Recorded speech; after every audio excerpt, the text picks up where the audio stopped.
alam kung saan yung lugar na ito, okay lang dito kasi patag dun sa kabila paon.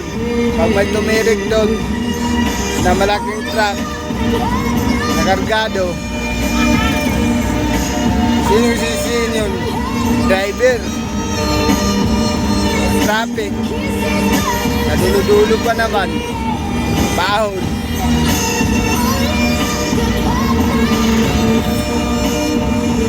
Eh, yung nagbabantay, nag-meeting pa eh.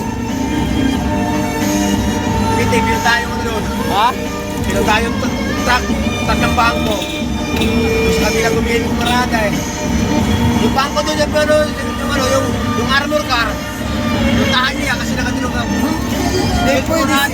Hindi nga pwede dapat sa kalsada yung Prada. Kahit property pa yan ng gobyerno. Kailangan safety talaga na walang di makasagaban ng public dito mga tao. Yung lolo ko, naka Yes FM. Yung tito ko, yung tita ko, Yes FM. Yes FM. Yung teacher ko, yung malon, pati lahat ng driver. All my friends got the top time. Yes! Yes FM. Yes, talaga.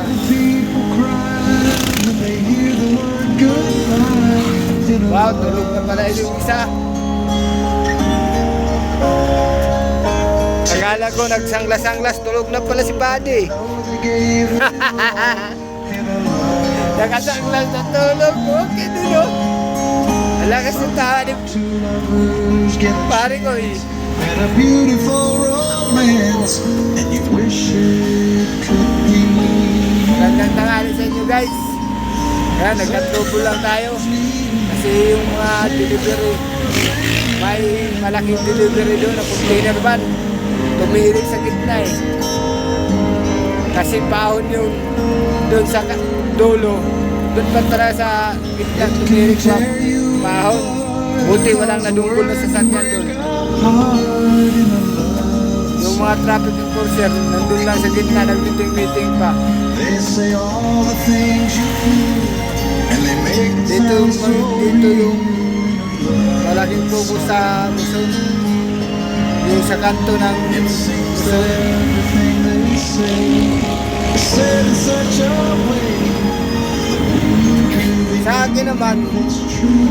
dapat priority yung 'Cause Derikan. Okay lang kung patag kahit maglinya pa yung traffic. Iniiwasan talaga doon yung disgrasya eh. Disgrasya. Pag tumirik, pag bumalik sa atras yun, naku po. Kulang ang tatlong sasakyan madumpol. Ito, kahit nga dito, sa traffic, okay lang yun. Kasi patag naman. Ito sa Derikan talaga. Yung mga traffic enforcer, nagbalakad-lakad, tumatawa pa yung isa.